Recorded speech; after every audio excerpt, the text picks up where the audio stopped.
Password आपल्याला कसे safe ठेवता येईल? पास मॅनेजर नावाचं एक ॲप्लिकेशन आहे. तुमच्या नावाचं तायवानला जाणार एक पार्सल आहे, ते आम्ही एअरपोर्टवरती पकडले. त्याच्यामध्ये MD कोकेन असे ड्रग्ज आहेत. त्या महिलेने 2 दिवस वेब कॅमेरा चालू ठेवला होता आणि ती 2 दिवस घराच्या बाहेर निघाली. मॉर्फिंग वगैरे हे जे प्रकार घडतात खास करून मुलींसोबत, ते टेम्पररी डिसेबल होतात, पण तिथं जाऊन जर ते लिंकवरती मिळेल ते काही वेळा राहतात. एका अकाउंटला काय शिक्षा आहे? आयडेंटिटी थेफ्टमध्ये 3 वर्षापेक्षा कमी शिक्षा आहे. म्हणजे पोलिसांची फसवणूक होते. त्याच्या हातात मोबाईल, तो विक्टिम आहे. ही काय मानसिकता असते त्या आरोपीची? सेक्स न्यूड व्हिडिओ कॉलसाठी वगैरे तुम्हाला अप्रोच केलं जातं आणि व्हिडिओ रेकॉर्ड करून मग त्याचं ब्लॅकमेलिंग आणि त्याच्यातनं पैसे उकळणं. डिव्हायसेस आहेत हे तुम्हाला कंटिन्युअसली ऐकतात. ते हे सिरी ऐकण्यासाठी तो ऑलरेडी लिसनिंग मोडमध्ये आहे. साधारणतः किती तक्रारी येतात रोजच्या दिवसात? 30 ते 35 हजारापर्यंत ह्या तक्रारीचा लोंढा आहे.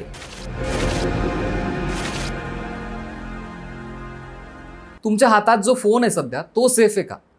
किंवा सायबर गुन्हे जे आहेत तर ते आजकाल बऱ्याच प्रमाणात होत आहेत, सगळीकडे वाढलेले दिसत आहेत.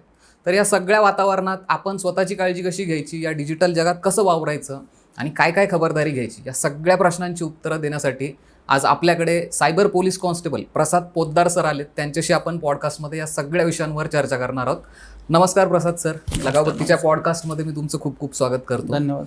जर कुणासोबत सायबर फ्रॉड झाला तर ते तुमच्यापर्यंत कसे पोहोचतात? म्हणजे ज्यावेळेला एखादी केस होते, एखादी चोरी होते, दरोडा होता, तेव्हा पोलीस लगेच काय करतात की गाडी काढतात आणि निघतात चोराला पकडायला. सायबरमध्ये तसं नसतं. तर तुमची काय स्टेप बाय स्टेप प्रोसेस असते? इन जनरल की जवळच्या पोलीस स्टेशनला, आता पुणे सिटीमध्ये तरी सध्या सगळ्यांना माहिती आहे की सायबरचे तिथं विंग्स आहेत जे काम करतात. तिथं नियर बाय पोलीस स्टेशन जाऊन तक्रार नोंदवतात. पण तुमच्याकडनं यावर काय प्रोसेस केलं जातं? समजा एखादी केस आली तुमच्याकडे, मग तुम्ही त्यावर कशी ॲक्शन घेतात? आता त्याच्यापूर्वी केसेसमध्ये बरेचसे प्रकार आहेत. मेजर 2 प्रकार म्हणू आपण त्याला, फायनान्शियल फ्रॉड आणि सोशल मीडिया फ्रॉड रिलेटेड. तर मग ते पहिली तक्रार नोंदवली जाते आणि जे मग कन्सर्न गोष्टी आहेत त्यातल्या ज्या ईमेल करायच्या आहेत किंवा जे इन्फॉर्मेशन गॅदरिंग म्हणू आपण त्याला, किंवा आरोपी निष्पन्न करण्यासाठी, सस्पेक्ट आयडेंटिफाय करण्यासाठी ज्या गोष्टी लागतात, मग त्या एंटिटीला आम्ही मेल वगैरे करून माहिती काढतो आणि ते आयडेंटिफाय करतो. साधारणतः किती तक्रारी येतात रोजच्या दिवसात? आमच्या पोलीस स्टेशनला कमीत कमी 5 ते 6 तक्रारी येतात रोजच्या. बापरे. ऑनलाईन पोर्टलवरती नोंद होणाऱ्या वेगळ्या. त्यानंतर आपलं पुणे सिटीमध्ये सायबर पोलीस स्टेशन आहे, तिथं वेगळ्या रोजच्या 20-25 तक्रारी नोंदवल्या जातात. पूर्ण वर्षाचं जर कॅल्क्युलेशन केलं तर कमीत कमी एक 30 ते 35 हजारापर्यंत ह्या तक्रारीचा लोंढा आहे. म्हणजे खूप जास्त प्रमाण आहे सायबर गुन्ह्यांचं. यस. डिजिटल अरेस्टचं जे प्रमाण होतं तर ते मध्यंतरी हे जे प्रकार आहे डिजिटल अरेस्टचे आपल्याला खूप वाढलेले दिसले होते. तर तुमच्याकडे काही अशी केस आली होती का एखादी डिजिटल? ओके. मग याच्यामध्ये डिजिटल अरेस्टमध्ये काय होतं की तो माणूस भिल्यामुळं, जो फिअर फॅक्टर आहे, तर त्यामुळं काय होतं की मग ते सांगल तसं, ते इन्स्ट्रक्शन देतील तसं तो ॲक्ट करायला चालू करतो. अच्छा. आणि त्याच्यामध्ये मग ते सांगतात की आता तुम्हाला तुमच्यावरती अमुक कारवाई होईल, तमुक कारवाई होईल. मग त्यांचा समोरच्याचा विश्वास बसावा म्हणून स्काईप कॉलवरती त्यांना स्विच केलं जातं. बॅकग्राऊंडला प्रॉपर काहीतरी पोलीस लोगो वगैरे, त्यानंतर ऑफिसर वाटाव म्हणून वर्दी घातलेला माणूस वगैरे बोलताना दिसतो त्याच्यावरती. आणि सांगितलं जर तुम्हाला याच्यातनं बाहेर पडायचं असेल तर तुम्हाला आता पुढची प्रोसेस करायला लागेल. आता आम्ही तुम्हाला डिजिटली डिटेन केलेलं आहे, ठीक आहे. अच्छा. तर तुम्ही स्क्रीन समोरून हालायचं नाही. That is digital arrest. Okay. आता कुणीतरी सांगतंय समोरनं तुम्ही हालू नका स्क्रीनच्या समोरनं, म्हणून त्याला नाव दिलं गेलं डिजिटल अरेस्ट, ठीक आहे. आता तसं बघायला गेलं शब्दशः तर ही हसण्यासारखी गोष्ट की डिजिटल अरेस्ट कसा होऊ शकतो माणूस. मग ती भीती घालून त्यांच्याकडनं मग त्या केसमधनं बाहेर निघण्यासाठी एक अमाऊंट मागितली जाते. आम्ही सांगाल त्या अकाउंटला तुम्ही पैसे भरा, तुम्हाला येण्याची गरज नाही, आम्ही रिझॉल्व्ह करू या सगळ्या गोष्टी. आणि त्यामधनं मग हा पैसा उकळला जातो लोकांकडून. मग अशाच पद्धतीने हा डिजिटल अरेस्टचा ट्रेंड झाला आणि जी लोक घाबरतात याच्यामध्ये ती जास्त फसलेली दिसतात. आमच्या हद्दीमध्ये एक केस घडली होती, 4-5ची वेळ होती. एक महिला आली अशीच घाबरत, म्हणे माझे काहीतरी 2.5 लाख रुपये गेले. अच्छा. मला सांगा काय झालं नेमकं, की कसे गेले, काय झालं. तर असा मला फोन आला, पोलिसांचा फोन होता. स्काईप कॉलवरनं त्यांनी आम्हाला अशा गोष्टी सांगितल्या की तुम्हाला डिजिटल अरेस्ट केलं आणि त्यांनी मला या केसमधनं बाहेर निघण्यासाठी अमुक अकाउंटवरती पैसे भरायला लावले. म्हणलं ही कुठली गोष्ट आहे? म्हणलं पोलीस तर पैसे मागत नाहीत, तुम्ही बसा म्हणलं, मला व्यवस्थित सांगा काय काय घडलं. त्यांनी ती एक्सप्लेन केली स्टोरी. त्याच्यामध्ये असं त्यांनी सांगितलं की एक अननोन नंबरवरनं कॉल आला होता, म्हणे की तुमच्या नावाचं तायवानला जाणार एक पार्सल आहे, ते आम्ही एअरपोर्टवरती पकडले. त्याच्यामध्ये MD कोकेन असे ड्रग्ज आहेत, 5 एक सिम कार्ड आम्ही पकडले, 3-4 डेबिट कार्ड, क्रेडिट कार्ड, एक लॅपटॉप, 4 किलो कपडे, असं वर्णन त्याचं. आणि त्या महिलेने ते लिहून घेतलं होतं. अच्छा. नोटबुक मध्ये लिहून घेतलं होतं की हे पोलीस सांगतात. अच्छा. त्यानंतर खोटा एक नंबर कुठेतरी रजिस्टर झालेला, FIR रजिस्टर झालेला खोटा एक नंबर देऊन टाकला त्यांना की अमुक नंबरचा तुमच्यावरती गुन्हा दाखल आहे आणि आता तुम्हाला आम्ही डिजिटल अरेस्ट केले, वेब कॅमेरा समोर हलायचं नाही. ठीक आहे.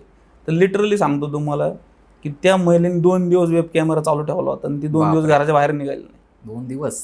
तिच्या मनावरती तो एवढा म्हणजे ती भीती एवढी बिंबली की ती महिला 2 दिवस बाहेर आली नाही. ठीक आहे. इवन ते ज्यावेळेस ते पैसे भरायचे होते तर प्रत्येक ठिकाणची तिला स्क्रीनशॉट पाठवायला लावले होते. अच्छा. ठीक आहे की तुम्ही जर काय गडबड केली तर तुम्हाला पोलीस लगेच अरेस्ट करतील. भीती होती. भीती. तर तो भीतीचा फायदा आहे. डर का बिझनेस आहे. येस. ठीक आहे. तर हे फ्रॉस्टर तेच करतात. आणि त्या महिलेकडनं जवळजवळ ते 2-2.5 लाख रुपये डिपॉझिट करायला लावले. तिथला त्या बँकेतला ज्या मॅनेजरचा त्याचा पण फोटो मागून घेतला, तुम्ही खरंच डिपॉझिट केलंय का. ह्या लेवलपर्यंत ॲक्सेस घेतला. आणि आता तुम्ही विचार करा, तुमच्या घरामध्ये थर्ड पार्टी कोणीतरी अनोळखी माणूस वेबकॅम तुमचा 24 तास चालू आहे, तो तुमच्या बेडरूम मध्ये आहे लॅपटॉप, आणि ते 2 दिवस कंटिन्यू सर्व्हेलन्सवरती येते बाई. ठीक आहे. असं पण नाही, जेंट्स आहे, लेडीज आहे. बरोबर. काय कॅप्चर झालं असेल किंवा काय गोष्टी गेल्या असतील माहीत नाही आपल्याला. साहजिक आहे. मग ते आम्ही सगळं त्यांना, आता आम्हाला ते सगळ्या गोष्टी येत होत्या, न्यूजमध्ये पण या सगळ्या गोष्टी होत्या, केसेस माहीत असल्यामुळे आम्ही त्यांना सांगितलं की सगळं खोटं आहे. मग आम्ही ते नंबर व्हेरीफाय केले, ते स्काईप ID वगैरे चेक केला, सगळं फेक होतं ते. मग त्या महिलेने डोक्यालाच हात लावला की ह्या सगळ्या गोष्टी खोट्या असताना मग तिने ती सगळ्या गोष्टी सांगितल्या आम्हाला की 2 दिवस माझा कॅमेरा चालू होता सर, मला खूप भीती वाटते, तुम्ही भिवू नका. मग आम्ही त्यांची केस रजिस्टर केली. त्यामध्ये सगळ्या गोष्टी आम्ही त्या एंटिटीकडनं इन्फॉर्मेशन मागून त्याचं ॲनालिसिस करून मग आम्ही दिल्लीला गेलो, जिथं आम्हाला ते आरोपी ट्रेस झाले होते. तिथनं आम्ही एक आरोपी पण अटक केला त्याच्यामध्ये. तर मग तिथं गेल्यावर असं कळलं की ते आरोपी 7वी-8वी शिकलेले आरोपी आहेत. अच्छा. ठीक आहे. अशिक्षित होते. अशिक्षित. आणि ती लोक फक्त पैसे उकळण्यासाठी त्या इमोशनल ट्रॅप लावला जातो लोकांना. ठीक आहे.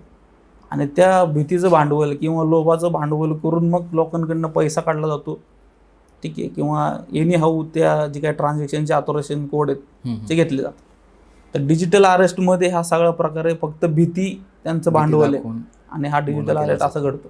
काय वाटतं तुम्हाला, काय मानसिकता असेल लोकांची, की म्हणजे कसं काय फसत असतील? म्हणजे कॉमन सेन्स तोच प्रकार आहे की common sense is not so common. आता एखादी गोष्ट आहे समजा की मी तुम्हाला फोन करतोय, आता काही घटना अशा घडत आहेत की आमच्याकडं आपल्या एरियामध्ये शिक्षणासाठी येऊन राहिलेले लोक बरोबर बॅचलर जे स्टुडंट्स आहेत मुले आहेत, तर अननोन कॉल येत आहेत. अननोन कॉलमध्ये काय सांगितलं होतं की मी तुझ्या वडिलांचा मित्र बोलतोय, त्यांना मला 12,000 रुपये द्यायचे, तर त्यांचा काही नंबर लागत नाही, तुझा नंबर माझ्याकडे आहे, तुझ्या अकाउंटला मी पाठवतो. आता त्यांना एक क्रेडिटचा मेसेज पाठवला जातो. ठीक आहे. तुमच्या अकाउंटमध्ये 22,000 रुपये आले. अच्छा. ठीक आहे. आता त्यांना मग बंबार्डिंग केलं जातं, लगेच बॅक टू बॅक कॉल केला जातो, म्हणे की तुम्हाला 12 पाठवायचे होते, चुकून 22 आलेत, तुम्ही 10 परत पाठवा. वडिलांनी सांगितलं तुम्हाला पाठवायला, आणि पैसे आलेले नसतात, फक्त मेसेजेस आलेला असतो. हा. तर आता इथं बघा, जो बघणारा माणूस आहे त्यांनी काय करणं अपेक्षित आहे, बँक अकाउंटमध्ये बॅलन्स चेक करणं अपेक्षित आहे. तो काय फक्त चेक करतो क्रेडिटचा मेसेज. बरं, मेसेज पण चेक करताना काय करतो, तो फक्त त्या अमाऊंटकडे लक्ष देतो, व्यवस्थित वाचत नाही, आणि तो रिसिव्ह कुठनं झालाय, म्हणजे सेंडर कोण हे बघत नाही. वरती प्रायव्हेट नंबर असतो, ऍक्च्युअल जो SMS आला पाहिजे क्रेडिटचा तो कोणाकडनं आला पाहिजे, तर बँकेचा एक हेडर असतो जो AD-HDFC वगैरे सॉफ्टवेअर असतो, ते बघत नाहीत आणि त्या प्रायव्हेट मेसेज वरती फक्त ऍक्ट केला जातो. आणि मग काय करतात, ते बंबार्डिंग करतो तिकडनं आणि त्याला ते 10,000 रुपये परत पाठवायला लावतात. अच्छा. आणि ते पाठवल्यानंतर कळते की 10,000 रुपयाचा फ्रॉड झाला आणि तो मेसेज खोटा आहे आणि तो नंबर पण खोटा आहे. आणि ते झाल्यानंतर मग वडिलांना फोन लावतात की तुम्ही असं कोणाला सांगितलं होतं का, कोणाकडनं 12,000 रुपये आधीच जायला पाहिजे, नंतर लावतात. तर प्रायर सगळ्या गोष्टी व्हॅलिडेट झाल्या पाहिजे. प्रत्येक माणूस, आता मी जे ऑब्झर्वेशन करतोय की प्रत्येक माणूस काय करतोय, येणारी गोष्ट वाचत नाही. बरोबर. जुनी म्हण होती, वाचाल तर वाचाल, आता ती जास्त गरजेची आहे. कारण SMS मध्ये प्रत्येक जनरेट होणारा OTP हम्म. तो कशासाठी जनरेट झाला हे लिहिलेलं असतं. बरोबर. माणूस वाचत नाही, कोणी तुम्ही आम्ही सुद्धा वाचत नाही, बघा तुम्ही कधी. मग ते सगळं झाल्यानंतर जर फ्रॉड झालं तर बघतो आपण बारकाईने काय झाले, अरे हा तर OTP ह्याच्यासाठी जनरेट झाला. तुम्हाला त्याचं एक उदाहरण देतो. मी एका ठिकाणी बंद बसलो होतो, माझाच मित्र, पोलीस मित्रच, त्याची फसवणूक झाली होती 5 लाखाला. म्हणजे पोलिसांची फसवणूक होती. At the end human being कुणी असू शकतो तो, हा. त्याला काय त्याच फील्ड मधला असला पाहिजे असं काही नाही. कुणासोबतही फ्रॉड होऊ शकतो. अच्छा. ज्याच्या हातात मोबाईल तो विक्टिम आहे. ओके. ज्याच्या हातात मोबाईल तो विक्टिम आहे. त्याला काही एज कॅटेगरी नाही, मग तुमचं प्रोफेशन कॅटेगरी नाहीये, तुम्ही किती शिकला, किती अडाणी, त्याचं काही त्याला घेणं देणं नाही. ओके. ज्याच्या हातात मोबाईल त्याला वापरायचं कळत नाही तो विक्टिम आहे थोडक्यात. तर मग तिथं आम्ही ज्यावेळेस बंद बसलो होतो, बसल्यावर त्यांनी मला सांगितलं की माझ्या अमुक अशी थोडीशी फसवणूक झाली होती. म्हणलं काय झालं होतं? तर म्हणे 5 लाख रुपयेचा फ्रॉड झाला आहे. काय झालं नेमकं? तर म्हणे मला अकाउंटचं स्टेटमेंट पाहिजे होतं. ठीक आहे, ॲक्सिस बँकेच्या अकाउंटचं स्टेटमेंट पाहिजे होतं. मग त्यांनी काय केलं, गुगलवरती जाऊन how to download Axis bank statement. आता गुगलवरती काय झालंय, फ्रॉस्टरनी त्यांचे नंबर सगळे रजिस्टर करून टाकलेले आहेत. तुम्हाला गुगल ऑप्टिमायझेशन नावाचा प्रकार माहिती आहे. तिथं पेड दिलं की पहिल्या सर्चमध्ये काय यायचं हे पेडवरती ठरलं जातं. बरोबर. म्हणजे माझी इन्फॉर्मेशन जर फर्स्ट सर्चमध्ये पाहिजे मला, तर मी पेड घेऊ शकतो. बरोबर. हे फ्रॉस्टर काय करतात, बँकेचे कस्टमर केअर नंबर नावाने वेबसाईट फेक बनवतात आणि त्या फर्स्ट सर्चमध्ये आणतात गुगल ऑप्टिमायझेशनच्या टेक्निकने. ठीक आहे. आणि जनरली काय सर्च करताना पहिला जो सर्च होतो त्याच्यावरती जास्त फेथ असतो. बरोबर. म्हणजे ट्रस्ट ठेवला जातो. मग त्या मित्रांनी सेम तेच केलं की तो पहिल्या सर्चमध्ये येणारा कस्टमर केअरचा नंबर घेतला आणि त्याला फोन लावला. म्हणे मला अकाउंट डिटेल अशा पाहिजे, स्टेटमेंट जनरेट करायचं. ठीक आहे, आपको बैंक से कॉल आ जाएगा. ठीक आहे. त्याने तो कट केल्यानंतर फ्रॉस्टरने जो नंबर अननोन नंबर होता त्याने फोन केला. मैंने सर आपको बैंक स्टेटमेंट की ज़रूरत है, आपका अभी इंक्वायरी आया है कस्टमर केअर पे, बताइए क्या करना है. मग तो म्हणला की मला 6 महिन्याचं स्टेटमेंट पाहिजे आणि तुम्ही द्या. मग त्यांनी सांगितलं ठीक है, एक प्रोसेस फॉलो करना पड़ेगा आपको. आप आपका अकाउंट नंबर बताओ, IFSC कोड बताओ, आपको एक OTP आएगा, हमको सर्वर पे अपलोड करना पड़ेगा, तो हमको वो डाउनलोड करके हमारे सिस्टम पे दिखेगा, हम आपको भेज देंगे. ठीक आहे. आता त्याला एक जेन्युइन प्रोसेस वाटली. ठीक आहे. आता थोडासा कनेक्ट परत की इथं काय करणं अपेक्षित आहे, सरळ बँकेत जायचं. बरोबर. आणि स्टेटमेंट घ्यायचे. बरोबर. ह्याने काय केलं, गुगलवरती गेला, फ्रॉड नंबर मधनं फोन आला आणि आता त्याला बँक डिटेल पण सांगून ठेवा. जास्त कष्ट न करता आपलं काम कसं होईल. इजनेस जो आहे प्रत्येक गोष्टीतला, त्याच्यामुळे हे सगळे प्रॉब्लेम सुरू होतात. बरोबर. मग तिथून पुढं काय झालंय की एक OTP जनरेट झाला आणि त्याने तो शेअर केला. ठीक आहे. शेअर केल्यानंतर काहीच घडलं नाही, ते स्टेटमेंट पण आलं नाही आणि काही घडलं पण नाही आणि 5-6 दिवस निघून गेले असेच. आता काहीच घडलं नाही, सगळं विसरून गेलं, सगळं झालं. आता त्यांनी OTP शेअर करताना त्यांनी तो वाचलाच नाही कशासाठी जनरेट झालेला होता. ठीक आहे. त्याला तब्बल 1 महिन्यानी फोन आला, म्हणे की सर तुम्ही उद्या 15,000 रुपये बॅलन्स मेंटेन करा, तुमच्या बँकेवर म्हणजे तुमच्या अकाउंटला 5 लाखाचं लोन झालेलं आहे, त्याचा फर्स्ट EMI. तुम्हाला कुठला EMI? तर म्हणे आलंय तुमच्या अकाउंटला असं तसं. मग मीनवाईल काय झालं होतं, त्याच्या आधी 4 दिवस त्याच्या अकाउंटला 5 लाख रुपये डिपॉझिट झाले होते. ओके. जे त्याला नोटीस झालं होतं. त्याला वाटलं मिस्टेकनली कोणाचं तरी आला असेल, बघू आपण काहीतरी. त्यांनी त्याच्या मित्राला कोणाला तरी फोन लावला. म्हणे माझ्या अकाउंटला असे पैसे आलेले, काय करू, काढू का? आता बँकेत जाऊन इन्क्वायरी करणं काम आहे की कुठून आले, कोणाचे आले. त्यांनी काही ते व्हेरीफाय केलं नाही आणि दुसऱ्या दिवशी बघू म्हणून संध्याकाळी सोडून दिलं त्यांनी आणि सकाळी उठून बॅलन्स चेक करत होते तर 0 झाला होता बॅलन्स. ओके.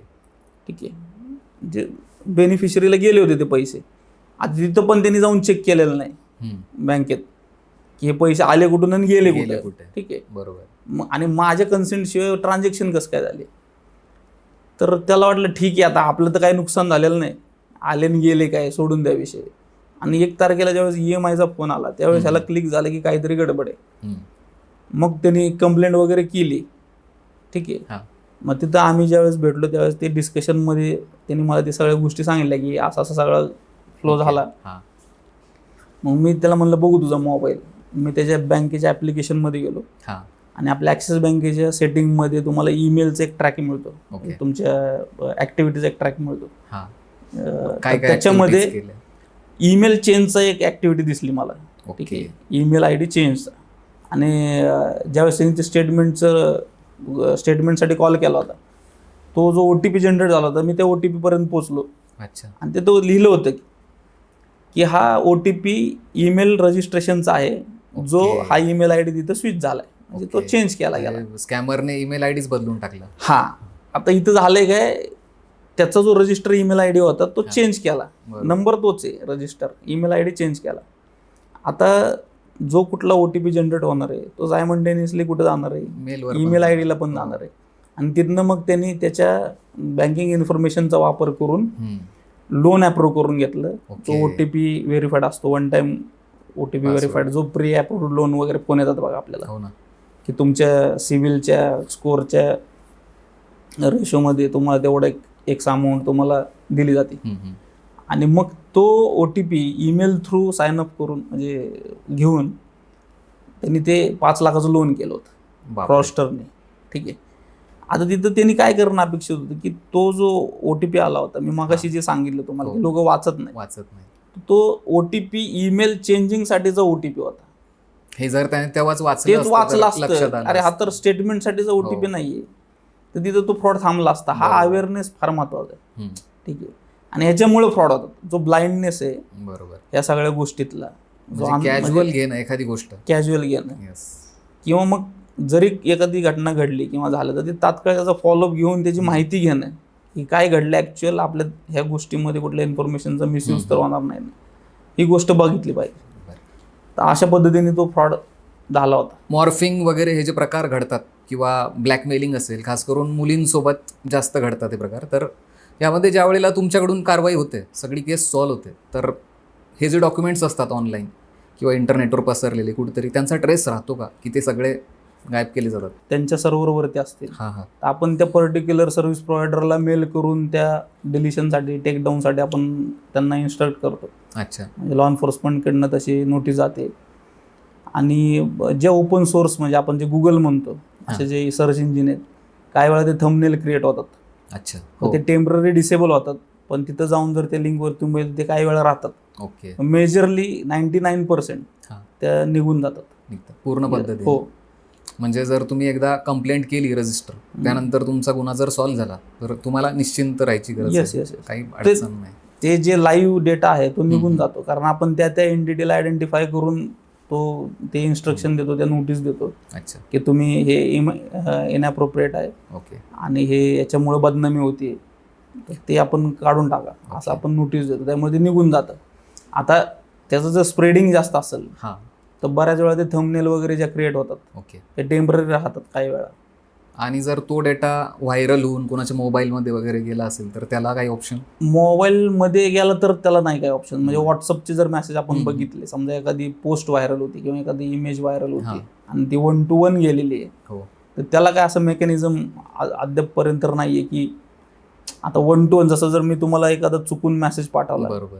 किंवा ग्रुपमध्ये पाठवलं तर डिलीट फॉर एव्हरीवन केलं तर ते होतं. आणि ते पण युजर ज्यांनी सेंड केले त्यांनी करायला लागतं. स्वतः पाठवलं तर होईल. हां. हो. तर असं कुठलं मेकॅनिझम नाही आहे, कारण ते स्प्रेडेड आहे, हम्म. 1 to 1 कम्युनिकेशन आहे.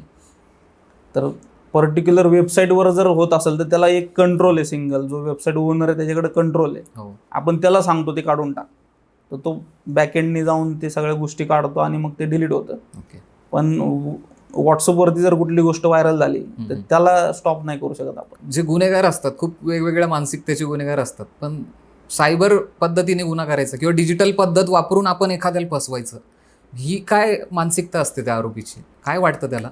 याच्यात काय मोटिव्ह महत्वाचा आहे, की मोटिव्ह काय आहे याच्यावरती जर अभ्यास केला बारकाईने तर फायनान्शियल गेन, पैसा हेच मोटिव्ह आहे फ्रॉडस्टरचं. कारण तुम्ही फायनान्शियल फ्रॉडच जास्त आहेत, त्याचे नंबर्सच जास्त आहेत, इन्स्टेड ऑफ हे सोशल मीडिया हॅकिंग किंवा मॉर्फिंग हे जे आपण बोललो आता, याच्यापेक्षा आर्थिक फसवणूक जास्त आहे. अच्छा. आता आर्थिक फसवणूक काय तर पैशाचा मोह. राज्य शासन असेल, केंद्र शासन असेल, काय खास पद्धतीने उपाययोजना केल्या जातात त्यावर, काय पाऊल उचललं जातं? याच्यावरती आता उपाययोजना जर बघितल्या तर आता गव्हर्नमेंटने पोर्टल काढलेले आहेत. हां. त्याच्यामध्ये तुम्हाला जर इमिजिएट रजिस्ट्रेशन करायचं असेल, तक्रार करायची असेल, हां हां. तर फायनान्शियल फ्रॉड जर असेल तर तुम्हाला टोल फ्री नंबर दिला आहे 1930.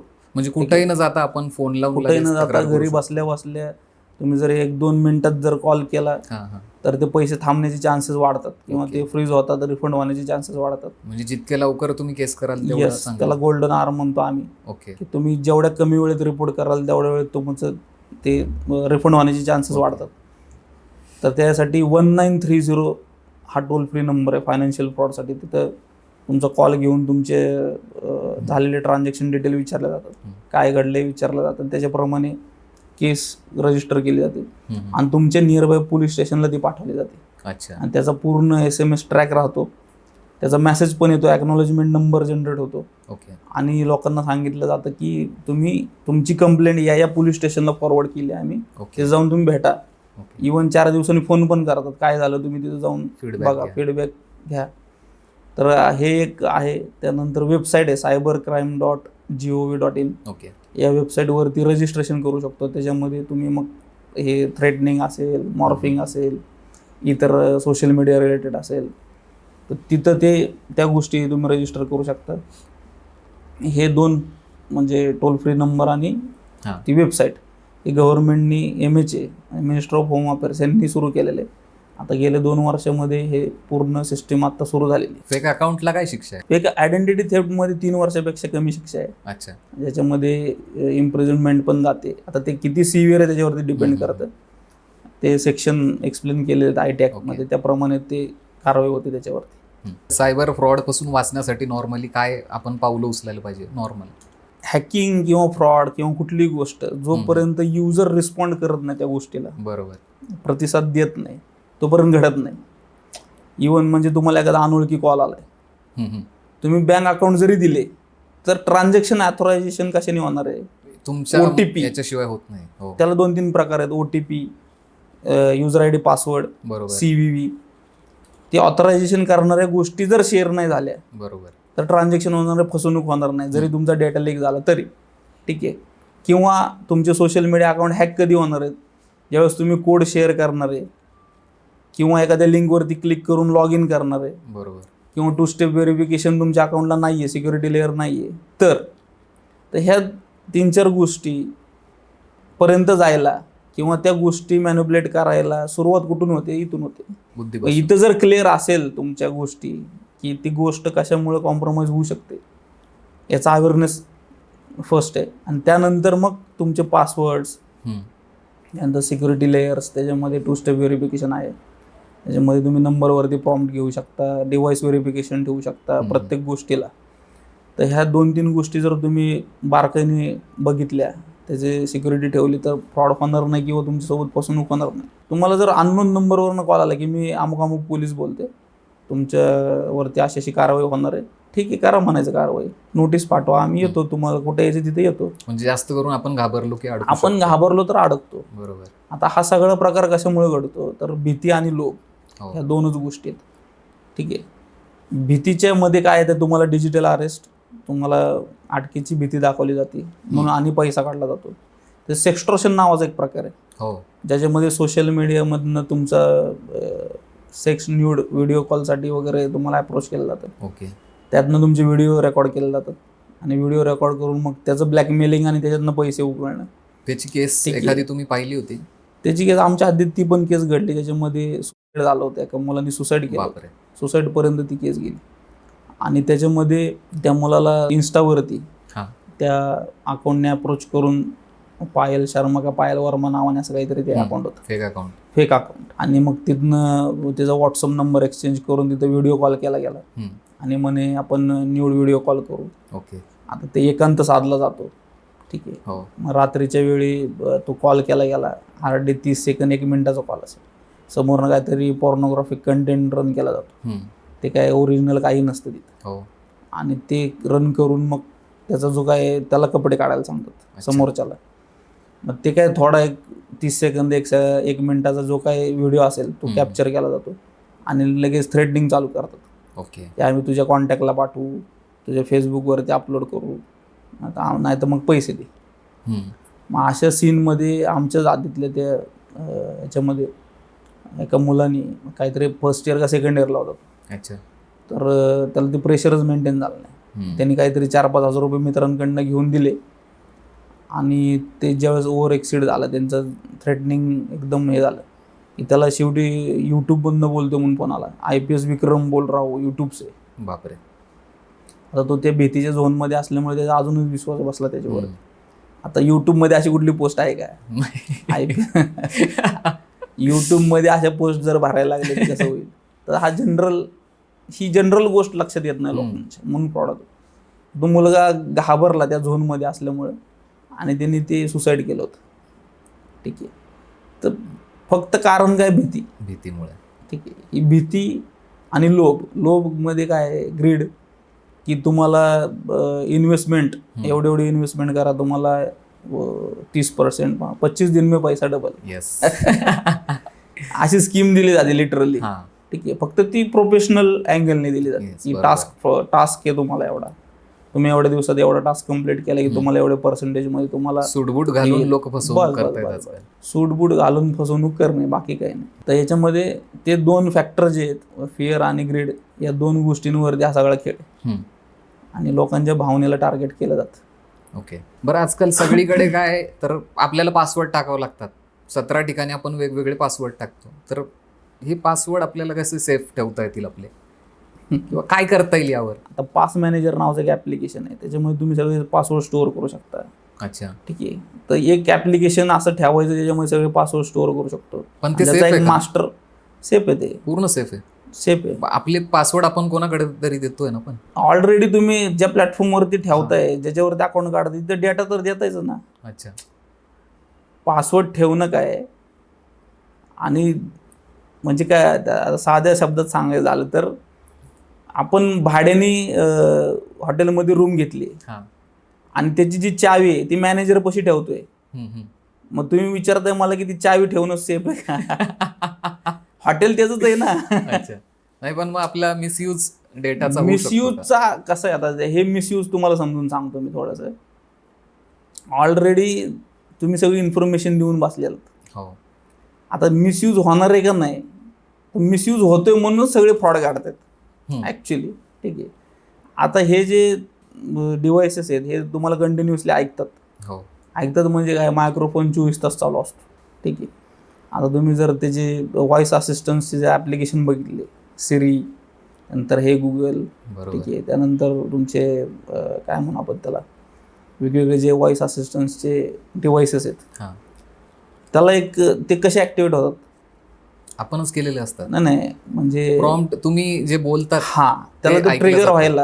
आता ॲपलला तुम्ही हे सिरी म्हणल्यानंतर तो म्हणजे सुरू होतो, रिस्पॉन्ड करतो. पण ते हे सिरी ऐकण्यासाठी तो ऑलरेडी लिसनिंग मोडमध्ये. हो, बरोबर. तो काहीतरी ऐकतोय कायम, म्हणजे कायम तो जे आपण बोलतो ते ऐकतोय. आता ते ऐकलेलं काय होतं, आपल्याला बघा, आपण जे बोलतो त्याशी रिलेटेड रील्स येतात, बरोबर, किंवा एखादं प्रोडक्ट ऍड्स येतात. मग हे काय, हे माहितीची इन्फॉर्मेशनचा मिसयूजच आहे ना.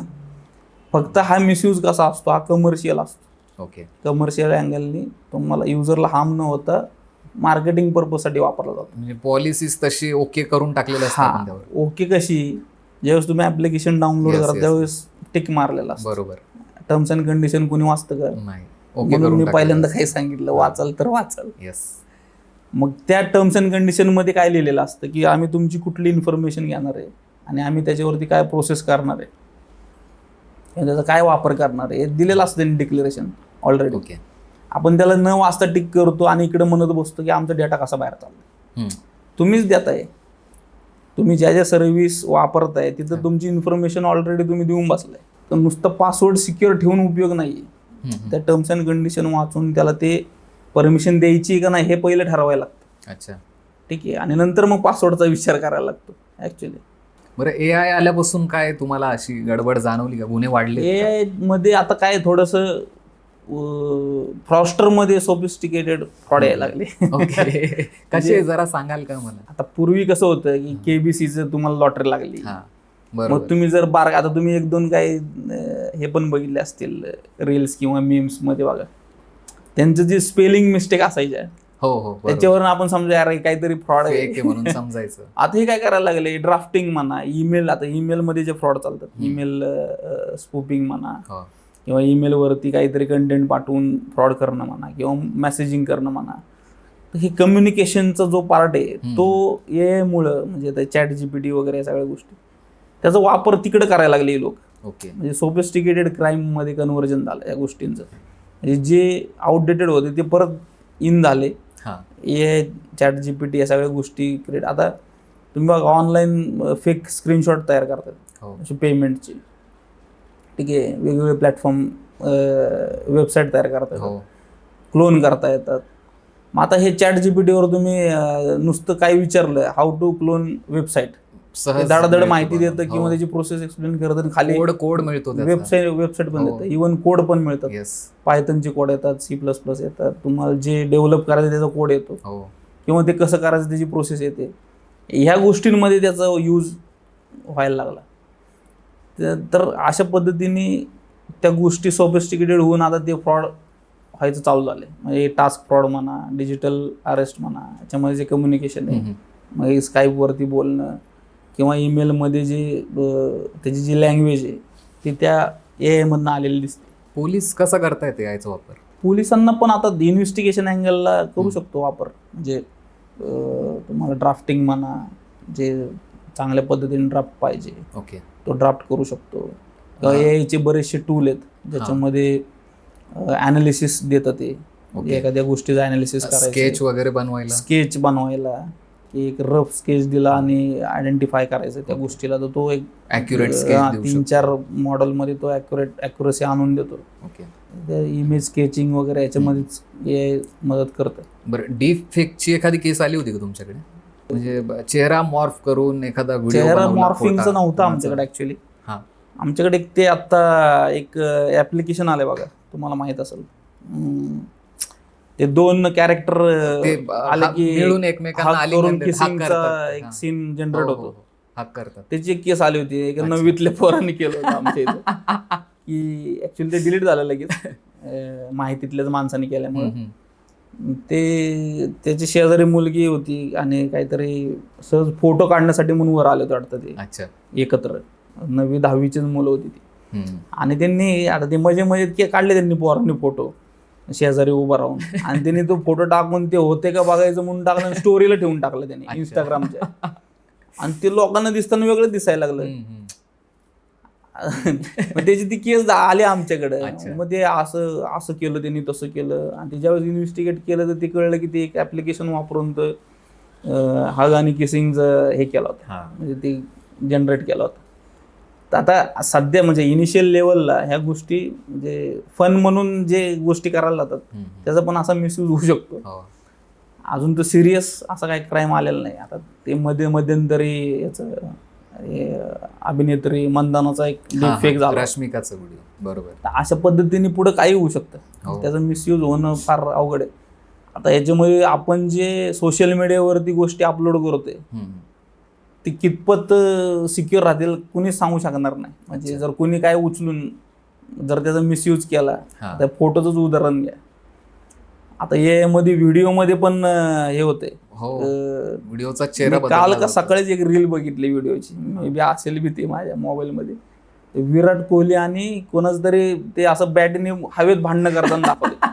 म्हणजे बोलताना ते जवळ आलेत असे एक्सप्रेशन भांडणाचे, आणि उडून डायरेक्ट तलवारी सारखे असे भांडणं करताना दाखवलेत. रिअल वाटतं ते दिसताना. तर मग ते असे घडू शकतात पुढं. आणि मग हे फ्रॉस्टर त्याचा काय वापर करतील सांगता येत, कुठल्या पद्धतीने वापरतील नाही सांगता. किंवा व्हॉइस क्लोनिंग, येस, म्हणजे तुमच्या घरातल्याचा एखादा व्हॉइस क्लोन करून जर तुम्हाला फोन आला की मी मेडिकल इमर्जन्सीमध्ये आणि माझा आत्ता फोन बंद आहे, मी या नंबरवरून कॉल केलाय आणि अमुक नंबरला एवढे पैसे पाठव, ठीक आहे, घाबरून माणूस पाठवू शकतो. बरोबर, ठीक आहे. ते व्हॉइस क्लोनिंग आहे, व्हिडिओचं मॉर्फिंग आहे. या सगळ्या गोष्टी फार पुढं अवघड होत जाणार. बरं, सेन्सिटिव्ह केस जेव्हा येते तुमच्याकडे, एखादी समजा एखाद्या मुलीची केस असेल, तर त्यावेळेला तुमच्यासाठी काय टास्क असतो मोठा, किंवा काय अवघड असतं त्यात? अवघड म्हणजे सगळ्यात महत्त्वाचं त्या मुलीची जी भावनिक परिस्थिती ती हँडल करणं अवघड असतं. म्हणजे तिने काय स्वतःला हार्म करून घेऊ नये, आणि ती मेंटली स्टेबल कशी राहील. कुठलाही ज्यावेळेस आमच्याकडे विक्टीम येतो ना, तो 70-80% घाबरलेला असतो आणि काय झाले कळत नसतं, कारण अवेअरनेस नसल्यामुळं गोंधळून गेलेला असतो. त्यांना पहिलं स्टेबल करायला लागतं. ओके. आणि स्टेबल करून मग त्या केसच्या कॅटेगरी वाईज मग त्याला ते कितपत त्याला स्पीडअप द्यायचं आहे किंवा त्याच्याकडे हे करायचं आहे ते ठरवलं जातं. महिलांच्या बाबतीत करायलाच लागतं, कारण सेन्सिटिव्ह गोष्टी असतात त्याच्यामध्ये. एखाद्या महिलेचं फोटो मॉर्फिंग असेल किंवा एखादा व्हिडिओ कुठल्या पॉर्नोग्राफिक ह्याच्यावरती पोस्ट झाला असेल तर ते पटपट आम्हाला सगळ्या गोष्टी फॉलोअपमध्ये करून, कारण त्याची बदनामी होते आणि त्या बदनामीमुळे जर ती मेंटल प्रेशरमध्ये गेली तर काही होऊ शकतं. त्यामुळे त्याला प्रायोरिटी देणं गरजेचं असतं. बरं, अशी केस एखादी तुमच्याकडनं हँडल झाली, तुम्ही ती सॉल्व्ह केली समजा, त्यानंतर तुम्हाला काही रिस्पॉन्स येतो त्या विक्टीमकडून? बरेच. काय, कशा स्वरूपात काय टाईप? आता मध्यंतरी एक महिलेचे याच्यावरती OLX वरती 50,000 रुपये गेले. मग आम्ही ते सगळे पत्रव्यवहार करून, सगळे बँकेला मेल वगैरे करून, मर्चंटला मेल करून ते रिफंड त्यांचे करून दिले पैसे. रिफंड झाले ते फॉर्च्युनेटली. आणि त्यांचा एक हे चालतो, म्युझिकल क्लास चालतो, म्हणजे ते शिकवतात तबला, हार्मोनियम, वायलिन वगैरे. आणि त्यांचा बुधवारी वगैरे शो असतो तिथं, म्हणजे बुधवार भजन म्हणून करतात ते. अच्छा. तर त्यांनी आम्हाला तिथं बोलवलं एक दिवशी या म्हणून. आता मला पण थोडीशी आवड असल्यामुळे मी गेलो होतो तिथं. त्यांनी सत्कार वगैरे केला तिथं. अच्छा. आणि म्हणे तुमचं खूप अभिनंदन. मग तिथं 30-40 विद्यार्थी, मग तिथं थोडंसं अवेअरनेससाठी आम्हाला बोलायला सांगितलं. ओके. ॲप्रिसिएशन मिळतं, म्हणजे एखाद्याला त्याचं काम झाल्यानंतर तो ॲप्रिशिएट करतो. त्यावेळेस खूप समाधान वाटतं आम्हाला पण.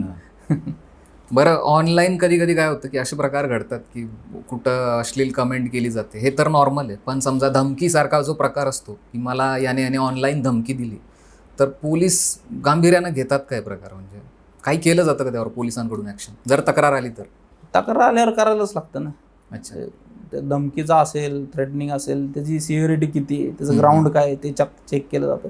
ओके. आणि त्याच्यामध्ये किती तथ्य आहे हे बघून मग त्याच्यावरती कारवाई केली जाते. ओके. मग ते जो कोणी केलंय त्याला शोधून, त्याला बोलवून, त्याला समजपत्र दिलं जातं वगैरे वगैरे. तर सायबर क्राईममध्ये जसं की गुन्ह्यामध्ये आपण म्हणतो की दरोडा सगळ्यात ह्यूज गुन्हा आहे, सायबरमध्ये काय टाईप आहे सगळ्यात ह्यूज की सगळ्यात खतरनाक मानलं जातं? लहान मुलांसंदर्भात घडतात, म्हणजे ज्याला आपण चाइल्ड पोर्नोग्राफी म्हणतो, ते एक जास्त सिरियस केस असते. चाइल्ड पोर्नोग्राफिक कंटेंट जर कुठं ओव्हर द इंटरनेट स्प्रेड झाला, ती जास्त त्याच्यामध्ये काळजी घ्यायला लागते की ते लवकर कसं, सेन्सिटिव्ह केस म्हणून ट्रीट करायला लागतं. महिलांसंदर्भातले आणि लहान मुलांसंदर्भातले जास्त, आणि मग फायनान्शियल फ्रॉड, असं एक त्याचा फ्लो करता येतो. बरं, खास करून आता कॉलेजातले मुलं असतील, मुली असतील, किंवा आजकाल तर शाळेतल्या पोरांकडेही फोन आहेत, काय सांगाल, काय काळजी घ्यायची? मुलांकडं जर ते अंडर एज असतील तर पालकांनी जास्त लक्ष दिलं पाहिजे. मुलांपेक्षा पालकांनी जास्त लक्ष दिलं पाहिजे. त्याच्यामध्ये पॅरेंटल कंट्रोल नावाची सिस्टीम आहे, जे मुलांचे मोबाईल जर तुम्ही इंडिव्हिज्युअल देत असाल त्यांच्या हातामध्ये, तर त्यांच्या मोबाईलमध्ये असणारा जो ईमेल ID आहे तुम्ही तुमच्या ईमेल डिव्हाइसमध्ये साइन इन करून ठेवायचा असतो. ओके. त्याच्यामध्ये तुम्ही त्या मुलाने काय बघावं, काय बघू नये, किंवा अडल्ट कंटेंट बघायचं का नाही, त्याच्यामध्ये एज लिमिट दिलेलं असतं. ओके. त्यांनी गेम कुठली खेळावी, कुठली खेळू नये, किती वेळ खेळावी, म्हणजे बऱ्याच गोष्टी कंट्रोल होतात, पूर्ण गोष्टी कंट्रोल होतात. त्याच्यामध्ये ब्राउझिंग हिस्ट्री ते बघू शकतात, मुलगा ब्राउज काय करतोय, किती वेळ घालवतोय, कुठल्या गोष्टींवरती घालवतोय, हे सगळं त्याच्यामध्ये कंट्रोल करू शकता. मग ते पालकांनी करायला पाहिजे ॲक्च्युली. आणि त्याच्यापेक्षाही खालच्या एजमध्ये जर तुम्ही गेलात, 6वी 7वी, तर गेमिंग सेक्टर एक सगळ्यात मोठा चिंतेचा भाग आहे. ऑनलाईन तर पैसे पण जातात. म्हणजे बऱ्याच पालकांना माहित नसतं आपला मुलगा गेम खेळतो. फ्री फायर किंवा PUBG यासारख्या ज्या गेम आहेत, मोबाईलला, तर फ्री फायरला अकाउंट लिंक असतं. आणि परवाच एक माझ्याकडे एक दुकानदार आला होता, त्याचा मुलगा काहीतरी फ्री फायर गेम खेळत होता. अच्छा. त्याच्या अकाउंटमधनं जवळजवळ 1.25 लाख रुपये काहीतरी गेलेले. त्यांना आणि तो माहितीच नाही. 2022ला काहीतरी साइन इन झाला होता. 200, 500, 800 अशा पद्धतीने ऑटो डेबिट. आता तो बिझनेसमन असल्यामुळं त्याचे काहीतरी 7-8 अकाउंट होते. हो. त्यातलं कुठलं अटॅच झालंय आणि त्याला त्याचा मेसेज येत होता का नव्हता माहित नाही, त्याला कळलंच नाही ते. आणि ते टॅलीमध्ये होईना. हो. मग ते चेक करताना कळलं की गुगल प्ले स्टोअरला पेमेंट चाललंय. ओके. मग ते सगळं डिटेल काढून पाहिलं, कळलं की फ्री फायर गेममधनं त्या सगळ्या गोष्टी ऑटो पेमध्ये जातात. सामान्य लोकांमध्ये काय अवेअरनेस पाहिजे सायबर क्राईम बद्दल? तुम्हाला एक छोटासा किस्सा सांगतो. म्हणे सर माझे 2.5 लाख रुपये गेले. म्हणलं कसे गेले बाबा? आता परत बॅग काढली, आता ते करणं गरजेचं आहे. बॅग काढली. म्हणे सांग काय झालं? तर म्हणे की मी जिओ फायबरचं कनेक्शनसाठी सर्च करत होतो. अच्छा. मला एक फोन आला आणि त्यांनी मला एक लिंक पाठवली आणि लिंकवरती मी फक्त फॉर्म भरला होता. नंतर काय झालं मला काहीच कळलं नाही. ठीक आहे. मग ती मी लिंक बघितली, ते जिओ फायबरची फेक लिंक होती. ओके. आणि ते रजिस्ट्रेशनसाठी 500 रुपयाचं पेमेंट म्हणून त्याच्यावरती UPIचे डिटेल भरायला लावले होते. भरत असताना त्या लिंकमधनं एक APK फाईल डाउनलोड झाली होती बॅकग्राऊंडला त्याच्या हँडसेटमध्ये. आता ती APK फाईल काय करते की तुमच्या पूर्ण हँडसेटचा ॲक्सेस घेते. अच्छा. ठीक आहे. त्याच्यामध्ये ऑटो SMS फॉरवर्डिंग वगैरे जातं, जे की OTP जनरेट झालेले ट्रान्झॅक्शनचे असो किंवा इतर कुठले असो, ते ऑटो फॉरवर्ड होतात फ्रॉस्टरच्या सर्व्हरला किंवा नंबरला. आणि ते त्याच्या बॅकग्राऊंडला डाउनलोड झालं होतं. म्हणजे ओव्हरऑल त्याचा पूर्ण अँड्रॉइड हॅक झाला होता. हो. आता त्याच्या अकाउंटमध्ये क्रेडिट नावाचं ॲप्लिकेशन होतं. त्याच्यामध्ये कार्ड क्लबिंग केलं जातं. Credit card, debit card club केलं जातं. आणि ते केल्यानंतर त्या फ्रॉस्टरने त्या कार्डमधनं आता ॲक्सेस भेटला डायरेक्ट UPIचे किंवा ते ट्रान्झॅक्शनचे जे काय क्रेडेन्शियल होते ते पण मिळाले त्याला. त्या डॉक्युमेंट रजिस्ट्रेशनच्या वेळेस त्यांनी जे भरले होते त्यातनं त्याला ते मिळाले. आणि त्या ह्याच्यातनं मग त्यांनी जवळजवळ 2.5 लाखाचं ट्रान्झॅक्शन केलं. 2 लाखाचं ट्रान्झॅक्शन केलं. पुढचे 50,000 त्यांनी ॲमेझॉनच्या ॲप्लिकेशनमधनं केलेत. तर त्याच्या क्रेडिटमध्ये काहीतरी 4 क्रेडिट कार्ड होते, त्यातनं पण पैसे गेले होते. मग हे आम्ही सगळं आयडेंटिफाय केलं, सिग्रिगेट केलं, मेल केले. त्यातले 1.5 लाख रुपये वाचवता आले आम्हाला. आणि त्या ॲमेझॉनच्या ॲप्लिकेशनमधनं 50,000चे ऑर्डर शूट झाल्या होत्या. अच्छा. त्या पण आम्ही मग ते मेल करून थांबवण्याचा प्रयत्न केला. आणि हे सगळं मेल वगैरे करून आणि त्याला एकच प्रश्न विचारला, मित्र तू काय करतो, काय जॉब करतो? म्हणे मी एका मल्टीनॅशनल कंपनी सिक्युरिटी डिपार्टमेंटचा हेड आहे. आता तुम्ही इमेजिन करा, जो व्यक्ती एखाद्या मल्टीनॅशनल कंपनीचा सिक्युरिटी हेड आहे त्याच्या मोबाईलमध्ये जर असे फ्रॉड होत असतील तर काही होऊ शकतं. तर त्यामुळं ब्लाइंड डिसिजन जे म्हणतो आपण, आंधळेपणाने घेतलेला जो निर्णय, तो जास्त कारणीभूत या सगळ्या गोष्टीला. तुमची कविता ऐकायला आम्हाला आवडेल. अवेअरनेसवरती मी लिहितो थोडंफार. आता आपण जे बोलत होतो अवेअरनेस रिलेटेड, त्याच्यामध्ये शिकलेले लोक जास्त फसतात. तर शिकलेले अडाणी ह्याच्यामध्ये कसे फसतात, त्याला शिकलेले अडाणी टायटल आहे माझ्या कवितेचं. तर शिकलेले अडाणी, आता एक नवीन पिढी जन्माला आली आहे. लिहिता वाचता येत असून अडाण्यासारखी वागू लागली आहे. आता एक नवीन पिढी जन्माला आली आहे, लिहिता वाचता येत असून अडाण्यासारखी वागू लागली आहे. प्रत्येकाला पैसा जलद गतीने कमवायचा आहे. काम नको, कष्ट नको, कमी वेळेत दाम दुप्पट मिळवायचा आहे. याच मानसिकतेचा फायदा घेतला जातो. प्रलोभने दाखवून, खोटे बोलून तुमच्या खात्यातील पैसा लुटला जातो. ऑनलाईन असताना पदोपदी धोका असतो. फसवणूक करणारा जसा मांजरींच्या पिल्लांवर टपून बसलेला बोका असतो. बरोबर. व्यक्तिगत माहिती अनोळखींना सांगू नका आणि दीड दमडीच्या फायद्यासाठी सुशिक्षित असूनही अडाण्यासारखे वागू नका. आमिषाला बळी पडू नका. OTP शेअर करू नका. अहो कष्टानेच लक्ष्मी घरी येते. आयत्या पिठेवर रेघोट्या ओढू नका. तर हे होते सायबर पोलीस कॉन्स्टेबल प्रसाद पोद्दार सर. यांच्यासोबत आज आपण सायबर गुन्ह्यासंबंधित आणि सायबर इतर अनेक केसेस संबंधित बरीच दीर्घ चर्चा केली आहे. यातून तुमच्या बऱ्याच प्रश्नांची उत्तरे तुम्हाला भेटली असतील. तर अशाच नवनवीन माहितीसाठी आमच्या लगावबत्ती या YouTube चॅनलला सबस्क्राईब करा.